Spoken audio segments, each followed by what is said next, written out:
सभी मित्रों का मॉडर्न एस्ट्रो एजुकेशन में स्वागत है। आइए आज मैं कुछ बची हुई राशियों का जनवरी 2025 माह का राशिफल आपसे शेयर करने का प्रयास कर रहा हूं। सर्वप्रथम चर्चा है गुरु द्वारा शासित राशि धनु की। थोड़ा मैं ये बताना चाहूँगा कि ये मेरा राशिफल लगभग गुरु के आधार पर ही है, क्योंकि कुंडली का 50% दारोमदार गुरु के ऊपर होता है। आइए चर्चा है धनु पर। धनु राशि के जातकों के लिए ये जो जनवरी माह का महीना है ये लगभग 50-50 है, ना बुरा है और ना बहुत ही अच्छा है, क्योंकि गुरु की प्लेसमेंट इस समय आपकी कुंडली में ठीक नहीं है। गुरु इस समय त्रिक भाव में हैं और राहु भी चतुर्थ भाव में हैं। फिर भी मैं आपको बताना चाहूँगा कि गुरु की जो 9वीं दृष्टि है वो आपके लिए लाभदायक होगी, क्योंकि वो कुटुंब भाव पर है, वाणी भाव पर है और धन भाव पर है। इस टाइम पर आपके धन में वृद्धि होगी, कुटुंबियों का सहयोग मिलेगा और आपकी वाणी भी अच्छी होगी। लेकिन गुरु की 7वीं दृष्टि आपके द्वादश भाव पर पड़ने से इस टाइम पर खर्चे भी आपके खूब होंगे। गुरु की 5वीं दृष्टि कर्म भाव पर है, इसलिए आप कोई नया व्यापार या बिजनेस शुरू करना चाहते हैं तो आपके लिए अच्छा योग है। राहु इस समय आपके चतुर्थ भाव में स्थित हैं, इसलिए आपको सलाह दी जाती है कि आप इस समय भूमि भवन वाहन में कोई निवेश ना करें और अपनी माँ से संबंध बना कर रखें। आपको इस टाइम पर शिव जी की पूजा करने की सलाह दी जाती है। थोड़ा सा आपको बताना चाहेंगे धनु राशि वालों के लिए कि बस ये समय थोड़ी देर का है। मई 2025 के बाद आपका टाइम गोल्डन पीरियड होने वाला है, जिसकी चर्चा मैं अगले वीडियो में करूंगा, जब मैं पूरे वर्ष का वीडियो बनाऊंगा। आइए चर्चा करते हैं शनि द्वारा शासित राशि मकर की। मकर राशि वालों के लिए ये जो जनवरी 2025 का माह है ये अति उत्तम है, क्योंकि गुरु की प्लेसमेंट बहुत अच्छी है, राहु की प्लेसमेंट भी अच्छी है और बुध की भी प्लेसमेंट अच्छी है। आइए चर्चा करते हैं गुरु पर। मकर राशि के जातकों के लिए गुरु जनवरी माह में आपको वरदान स्वरूप बहुत कुछ देने वाले हैं। गुरु की जो 5वीं दृष्टि है वो आपके भाग्य भाव पर पड़ती है, इसलिए आपके जीवन के अनेकों कार्य भाग्य के सहारे पूर्ण हो जाएंगे।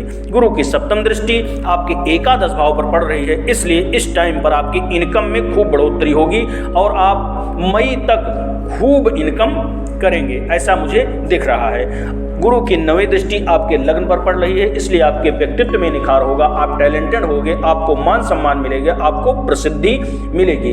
राहु इस समय आपके तृतीय भाव में है, तृतीय भाव में राहु का फल बहुत अच्छा होता है, आप खूब पराक्रमी हो जाएंगे।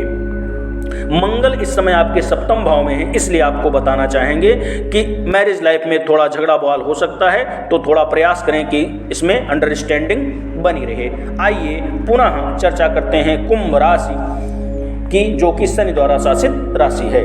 इस टाइम पर गुरु का गोचर कुंभ राशि वालों के लिए उनके केंद्र के भाव चतुर्थ में वृष राशि में है। कहा जाता है कि गुरु जब चतुर्थ भाव में होते हैं तो कुंडली के 1000 दोषों का शमन करते हैं। केंद्र भाव में कहीं भी हो तो कुंडली के 1000 दोषों का शमन करते हैं, ऐसा ज्योतिषियों ने कहा है। इस टाइम पर गुरु आपके अनेक दोषों को हर लेंगे। गुरु इस टाइम पर अगर आप किसी रोग से पीड़ित हैं तो आपको उससे निकालेंगे। अगर आपके ऊपर कोई कष्ट आ रहा है, मृत्यु तुल्य कष्ट आ रहा है, तो गुरु उसको भी टाल देंगे। गुरु की 7वीं दृष्टि आपके कर्म भाव पे पड़ती है, इसलिए इस टाइम पे आप बिजनेस या जॉब कुछ नया करना चाहते हैं तो उसके योग बन रहे हैं। थोड़ी सी ये भी है कि गुरु की 9वीं दृष्टि आपके द्वादश भाव पर पड़ रही है, तो इसलिए खर्चे बढ़ेंगे, लेकिन वो खर्चे सब शुभदायक होंगे। इस समय सूर्य आपके एकादश भाव में धनु राशि में हैं। अगर आप गवर्नमेंट जॉब की तैयारी कर रहे हैं या कंपटीशन दिए हुए हैं तो नौकरी लगने के चांसेस हैं। शनि की प्लेसमेंट इस टाइम पर आपके लग्न में है। वैसे शनि लग्न में बैठकर सस योग का निर्माण कर रहे हैं, आपको बहुत अच्छा फायदा मिल रहा होगा अगर शनि बलवान होंगे तो। लेकिन काम आपके लगभग जो भी आप स्टार्ट कर रहे होंगे उसमें विलंब होता होगा, तुरंत आपके काम इस समय बनते नहीं होंगे और वाणी भी इस समय आपकी कड़वी होगी, इसलिए सलाह दी जाती है कि अपने वाणी पर नियंत्रण रखें और थोड़ा पोलाइटली बोलने का प्रयास करें।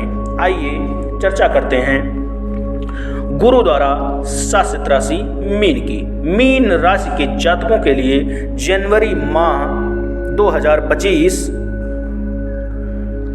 अच्छा है, क्योंकि गुरु की दृष्टियां बहुत अच्छे अच्छे भावों पर हैं। गुरु की पंचम दृष्टि आपके व्यापार भाव और दाम्पत्य जीवन पर है, इसलिए आपके व्यापार में बढ़ोतरी हो सकती है। आप कई स्रोतों से धन कमा सकते हैं और आपका दाम्पत्य जीवन बहुत ही सुखमय होगा। थोड़ी सी दिक्कत हो सकती है क्योंकि राहु की दृष्टि पड़ रही है, तो इसलिए आप शंकर भगवान की पूजा करें तो ये दिक्कत नहीं होगी। गुरु की 7वीं दृष्टि आपके भाग्य भाव पर पड़ रही है, इसलिए आपके भाग्य का उत्थान मई तक होने के चांसेस बन रहे हैं। भाग्य के सहारे आपके बहुत अच्छे कार्य बनेंगे। गुरु की जो 9वीं सबसे शुभदायक दृष्टि है एकादश भाव पर पड़ने से आपके सोर्स ऑफ इनकम की बढ़ोतरी डेफिनेट है। आप कई स्रोतों से धन कमाएंगे, ऐसा आपकी कुंडली में दिख रहा है। सूर्य 9वें भाव में है और सूर्य 10वें भाव में है और 10वें भाव में सूर्य को दिग्बल प्राप्त होता है, इसलिए सूर्य इस टाइम पर आपको गवर्नमेंट जॉब दिला सकते हैं, मान सम्मान दिला सकते हैं, पद प्रतिष्ठा दिला सकते हैं। अगर राजनीति में कुछ प्रयास आप कर रहे हैं तो सफल होने के चांसेस हैं। जैसा कि मैंने आपको वीडियो में बताया है, ऐसी ही जानकारी हम आपको आगे देते रहेंगे। लेकिन अगला जो मेरा वीडियो होगा वो पूरे वर्ष का विस्तृत रूप से होगा, प्रत्येक राशि का अलग अलग होगा। आप लोग अवश्य देखिएगा। तब तक के लिए आप सभी को नमस्कार।